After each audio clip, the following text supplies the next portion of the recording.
Praise the Lord. இன்றைய நாளுக்குரிய வேத வசனம் நீதிமொழிகள் 3வது அதிகாரம் 9வது வசனம். உன் பொருளாலும் உன் எல்லா விளைவின் முதற் பலனாலும் கர்த்தரை கனம் பண்ணு. அன்புக்குரியோர்களே, கர்த்தர் தந்த அருமையான வசனத்திற்காய் நன்றி செலுத்துவோம்.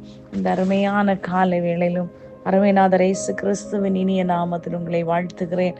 பாருங்கள், உன் பொருளாலும் உன் எல்லா விளைவின் முதற் பலனாலும் கர்த்தர் நம்முடைய முதற் பலனை எதிர்பார்க்கிறார். காரணம், அவருடைய கையிலிருந்து நாம் பெற்றுக்கொண்டோம். அவர் நம்மிடத்தில் கேட்பது ஒன்றே ஒன்று. இந்த உலகத்தின் காரியங்களுக்கு நீ முதலிடம் கொடுப்பதை விட உன்னதருக்கு முதலிடம் கொடுத்தால், ஒருவேளை நம்முடைய பொருளாக இருக்கலாம், ஒருவேளை நம்முடைய நேரமாக இருக்கலாம், இல்லை என்றால் முதலாவது நீ கண் திறக்கும் போது பார்ப்பது தேவனுடைய சமூகம் என்றால், அந்த தேவனுடைய சமூகம் உங்களை அந்த நாள் முழுவதும் வழி நடத்த வல்லமை உள்ளது. ஆகையால் தான் கர்த்தருடைய வேதம் சொல்லுகிறது, உன் பொருள் என்ன கர்த்தர் தந்தாலும் அதற்காய் நன்றி செலுத்த வேண்டும்.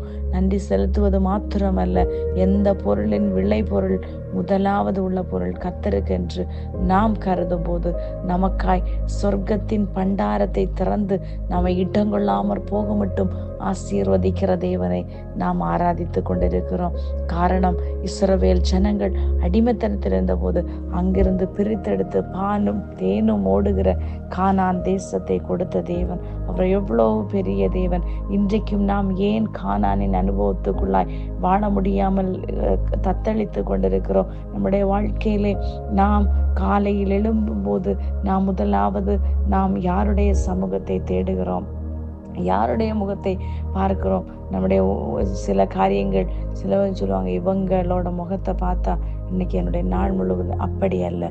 உன்னுடைய முகம் பார்க்க வேண்டியது கர்த்தருடைய சமூகத்தையும் அவருடைய முகத்தை மாத்திரம் பார்க்க வேண்டும்.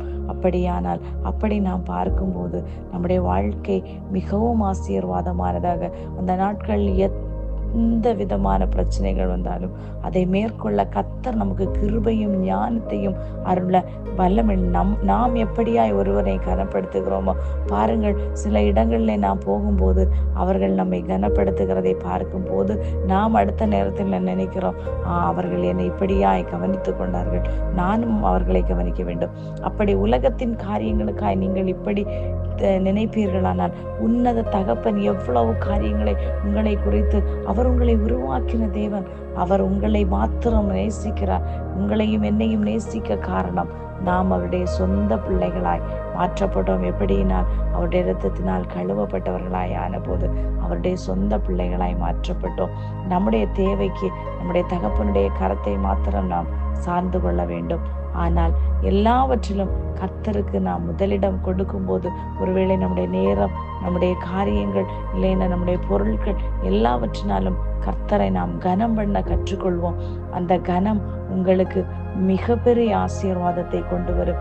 இம்மைக்குரியது மாத்திரமல்ல, மறுமைக்குரிய ஆசீர்வாதங்களையும் தந்து உங்களை வழிநடத்த கர்த்தர் வல்லமுள்ள தேவனாய் இருக்கிறார். ஆமேன். God bless you all.